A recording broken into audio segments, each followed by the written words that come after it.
Hey, I'm Al McGee, and this is YETicket.com. This film I'm going to talk about right now has given me, well, a lot of history about a record label that I have had the best pleasure of music in my lifetime. There's other ones too, but this one is. And the film is Spinning Gold. This is the story about Neil Bogart, how he put Casablanca records together and his life story. I'm still a huge fan of Donna Summer, Parliament, Gladys Knight, the Isley Brothers, the Village People, Bill Withers, and Kiss. I am a huge fan of all these groups, and there's some other ones too that was on this label I still listen to today. And those people I just talked about earlier, well, I still listen to them today. And man, when I was on the floor back in the 70s and 80s up to the 90s, I love listening to them. And today I still dance to these artists, their music today. But let's talk about the film. Now, this film was written and directed by Timothy Scott Bogart. Well, he is the son of Neil Bogart and his wife, Beth. Here in the film, Beth is played by Michelle Monaghan. I really enjoy her acting. And Neil Bogart, well, it's played by Jeremy Jordan. Well, you know, this guy played in Supergirl for a number of years and had some other roles in other films and television shows. He did a very good job for this film. One thing about this film, too, is that, wow, these artists, the way Timothy Scott Bogart put this together, he did a very good job. I really enjoyed it. Well, for example, he has Wiz Khalifa playing George Clinton. And George Clinton, I met him a couple of times in my lifetime because I really admire what he did with funk. And again, the music in this film, well, the artists, when they sing the songs, are made by the actual actors in the film. And the staging, for example, Parliament, when they show them performing, that's exactly how they look, as you can see here in the background. And that's exactly what they did. And then in the film, you had the mothership coming down. Like I said, I was a huge fan. So we got Tyler Parks playing Donna Summer. Oh, man. And she sang it. And man, wait till you see that scene with her and Neil when she starts singing one of her number one hits, Love to Love You, Baby. How many times have you listened to that in your lifetime? You better listen to it again. But when you watch this film, you're going to understand so much more. We also had Sebastian Maniscalco.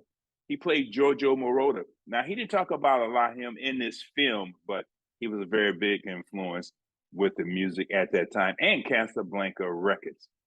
And we have Letticy playing Gladys Knight. And she sing that Gladys Knight song. Oh, man. Wait till you see the film. I'm not going to tell you because I want you to go see this film. It's really fantastic.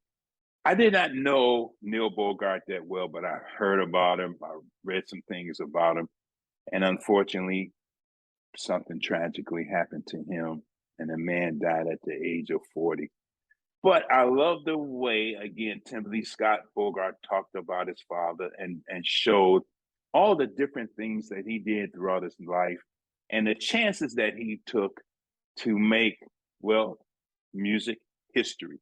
In my personal opinion, music history. He really did with his artists. Now, he had many more artists on the label. One or two had some hits. Well, many of them had some hits. But again, he talks about his ups and his downs and the decisions that he had to make. Also in this film, too, is some very good actors. We have Jay Farrow. He's in this film. He plays his good friend and also one of his people who works on Casablanca, but not only just Casablanca, Buddha Records too, and when Warner Brothers wanted to help him out and things like that. I really like what Jay Farrell did in this film, but to me, didn't give him enough to do. That's because I'm a Jay Farrell fan.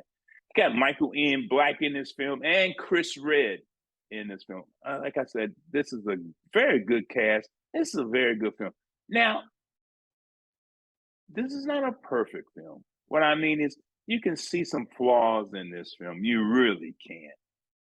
But also, you saw the flaws in Neil Bogart, and you saw what he had to do to make this music and to make some money.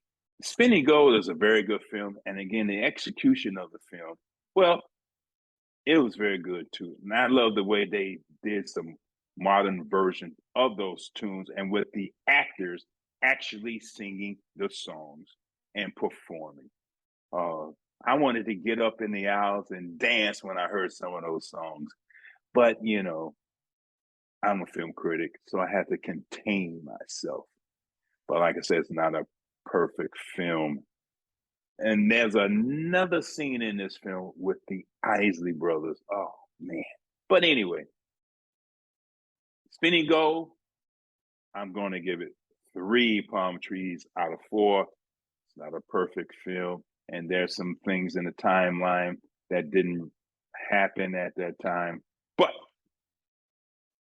wait till you see this film, Spinning Gold. Hey, I'm Al McGee with YETicket.com. And this film, I was happy to see this film, Spinning Gold. And after you see my review, go see the movie for yourself, please. And also, on your way there, crank up your radio, your stereo in your car, and play some of these artists. And I bet you have them on your playlist today. I do, and I still love these artists today. Hey, thanks for watching me, Al McGee, here at YETicket.com. I really appreciate it. And subscribe to my YouTube and things like that. Thanks. This is your entertainment ticket. Latest and greatest.